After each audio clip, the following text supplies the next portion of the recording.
officially race day. I don't have much time to talk. It is 6:17. I want to be out of the house before 6:30, so we're gonna cue the music and start getting ready. I've seen a lot of change, been through a lot of pain. Some things are not the same as they were a year ago, but all will be okay. I move on each and every day. The past is where it stays, way back a year ago. I've changed for the better this time. I thought I would never be fine. I strive just to say I'm alright, and for the first time in a long time I'm alright. I've seen a lot of change, been through a lot of pain. Some things are not the same as they were a year ago, but all will be okay. I move on each and every day. The past is where it stays, way back a year ago. 1 mile, 10:03. Halfway point.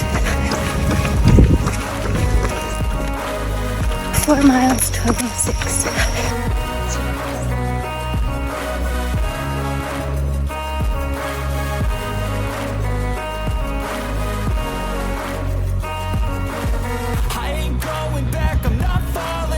Push all my chips and call all in. I'll bet on myself, you keep stalling. I hear destiny and it's calling. I'll keep my head up high through the downs and lows, and we're all going like... All right, it is the day after the 10K and my legs are feeling a little bit sore. My pelvis is not as bad.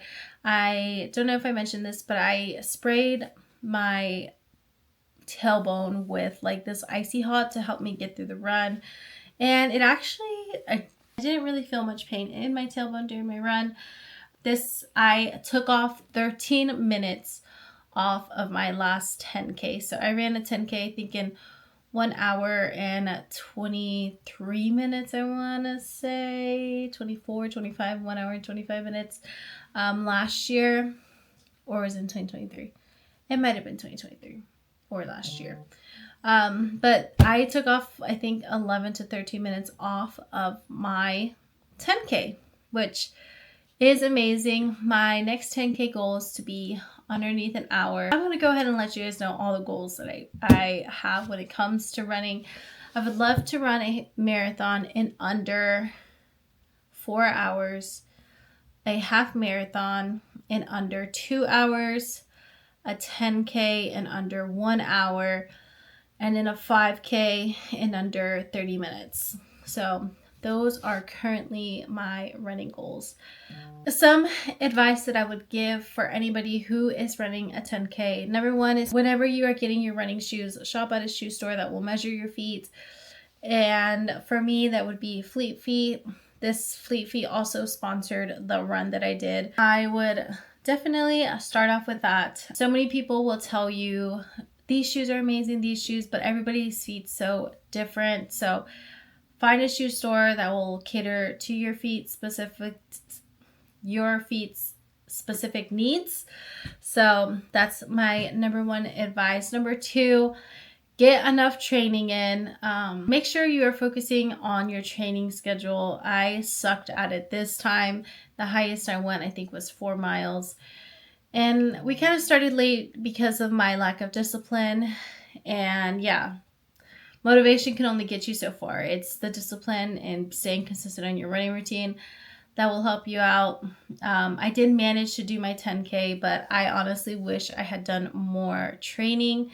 I just kind of put it to the side some days because sometimes my discipline wasn't where it should have been.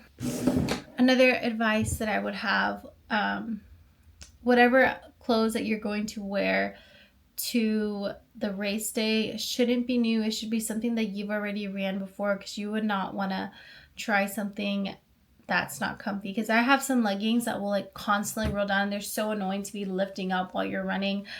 Find while you're in the middle of training, kind of figure out what are like your favorite outfits to run in, and that is something you should be running on. during race day. When it comes to training, give yourself a good amount of time to train. Don't start training like 2 weeks before, and stay consistent while building slowly on your mileage is a big advice that I have for anybody who is running a 10K. I would definitely take my time. Don't be in a hurry. Don't try to sign up for the most recent 10K. Take your time and give yourself plenty of time to train for this 10K. And also, you should not only be running, you should also be adding strength training during your week. The same as I said with the clothes that you have on. Don't be trying like new foods either. And the pace that you usually run in should also be familiar. Don't try to do something completely new. It would suck to be like injured during your run. And also, last advice, if you need to walk, you can walk. I feel like a lot of times, especially if you're like an all or nothing type of person like I am, a lot of times you tell yourself you can't walk. You need to walk. Don't be afraid to walk. The goal is to get past that finish line, and if you need a little break, it's okay. I definitely struggle with this. A lot of times I feel like in the past I would always struggle with this, but during my training there were some days where I would just walk. Some days when I just did not want to run like at all, I would still get out and run like 1 mile and walk the other if I just wasn't feeling it. During my 10K, I did run the entire time, but I always knew that I've always told myself even in the middle of my run during my 10K, I even told myself, it's okay if you need to walk. It's okay to walk. If you need to walk, that's fine. When I think of my like half marathon training and stuff, I'm like, if I need to walk a mile or two, like it's okay. Like I'm gonna get, hopefully, God willing, I pass the finish line regardless. So yeah, that is my biggest advice for any beginners running a 10K. Slow pace are also welcomed. I am pretty slow myself. I ran, I think at an average pace, like at 11 something. So yeah, I'm not the fastest. I hope one day to be, but for now, that is my pace and it's totally fine. That is my biggest advice for anybody who is a beginner running a 10K. And I think that advice is pretty good for also intermediate level runners. Thank you guys for watching and supporting me on my journey, and I will see you guys on my next video.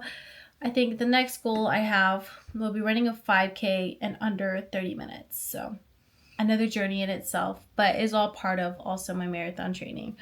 Thank you guys for watching, and I'll see you guys next week. Bye.